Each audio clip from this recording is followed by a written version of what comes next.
big happy Thanksgiving from Sailing Vessel Giraffe.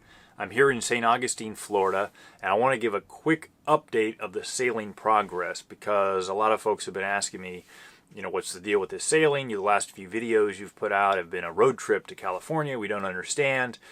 Well, first, it's very rare to have any, YouTube channels to have their videos in real time. It usually takes a few weeks or a few months to actually edit the videos and put it up on YouTube. So that's the delay in that. But still, I want to give you a real-time update today on Thanksgiving to say thank you. One, we've reached another big milestone. We have 15,000 subscribers, so thank you very much for your support with that. Another couple, I just want to give you a quick brief rundown of what's been going on the boat. There's been great times, but it's been frustrating for the last few weeks. And I've shot a lot of video that I'm still putting together, and I'll put out additional videos of kind of the details of this. Late October, I got the boat finally ready in Annapolis. I had a crew member who came into town that I had met online that was interested in crewing. He was actually signed on for the entire 4 or 5 months trip to California. We got ready, we left Annapolis, we went down to Hampton, Virginia, where we met up with another group that we were all going to sail down to the Bahamas. Immediately I started having some pretty big boat issues. Shakedown cruise is sort of an understatement. This boat, as you know, I bought it in January, did a lot of the interior work, on the hard, but didn't do a lot of the necessary work on the engine, sails, that sort of thing. I had to do a lot of last-minute projects that were critical, like putting reef points in the sail, doing a lot of engine work. We actually had a pretty bad breakdown of the engine in North Carolina, where I had to do a whole new fuel system and clean the fuel lines and everything. It was kind of a mess. And that kind of explains why I wasn't putting out a lot of content, because it was kind of chaotic. But I did do video along the way that I will put into a proper vlog. Okay, and then we got to kept going down the coast because there's been some bad weather windows and a cold front that came through a week or two ago. And we didn't have the window to actually go over to the Bahamas all the way from the northern part or from Virginia. Our plan was to keep going down, sometimes in the ICW, sometimes off the coast there, going south and waiting for a weather window. Finally got that weather window last Friday, and at that time we were in Hilton Head Island. So at that point, my goal was to go from Hilton Head to the Bahamas, which was about a 3-day trip, right? My crewmate, turns out, at the last minute, explains to me that he did not feel comfortable going offshore, and that's why we had been going so close to shore and doing the ICW for like the week prior to that. I'm like, we have to get to the Caribbean. There is going to be some offshore sailing involved in that. Was not comfortable.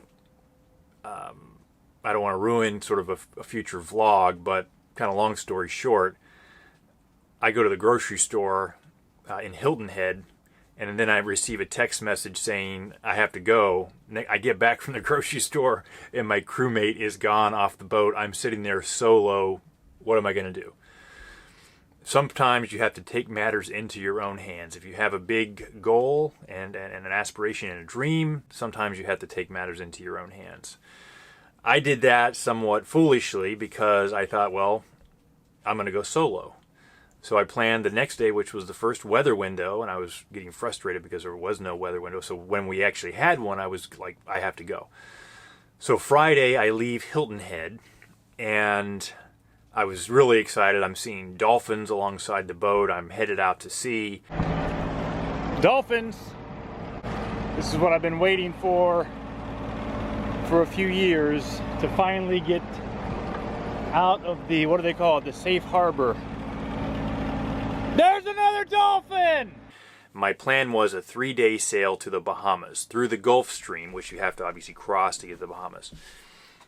Now, I will create another vlog about this, but I made it 2.5 days with no sleep. Sunday morning comes. Pretty much all hell breaks loose with my boat. I'm about 100 miles offshore in the middle of the Gulf Stream in really bad conditions in the Gulf Stream. I got off track of what was suggested for the route planning, and I was in a major current. It was kind of chaotic. My steering, actually the autopilot went out for a bit, and then my mainsail was having problems because I didn't reef the sail in time, because I got some heavy winds, and all of a sudden some things started to break, like the slider slugs on the mainsail. The head sail gets all tangled and twisted, and I couldn't do the roller furling. Meanwhile, it's 4 a.m. and I'm doing circles in the Gulf Stream 100 miles offshore. I even used my VHF radio, and of course no one answered because I'm in the middle of nowhere with no one around.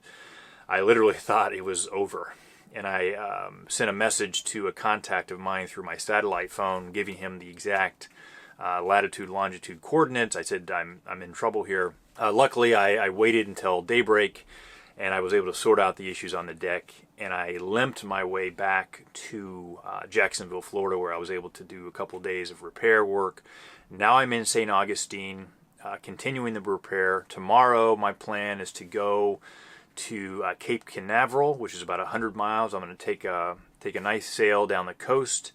I'm getting out of the ICW, which is very slow going. My goal was actually, I bought this boat to sail in the ocean, not to go and use the engine in the ICW, going 5 knots or less, looking at 10 feet of water. So I'm going to go out in the ocean. I'm going to make it to Cape Canaveral hopefully tomorrow night, and then onward a few more stops south until West Palm Beach, and then it'll be an easier trek over to the Bahamas from there. That's the goal. Appreciate your patience. Thank you for your support and for the 15,000 subscribers. This is awesome. Stay tuned for future episodes, and last but not least, happy Thanksgiving to you and your family. Thanks a lot.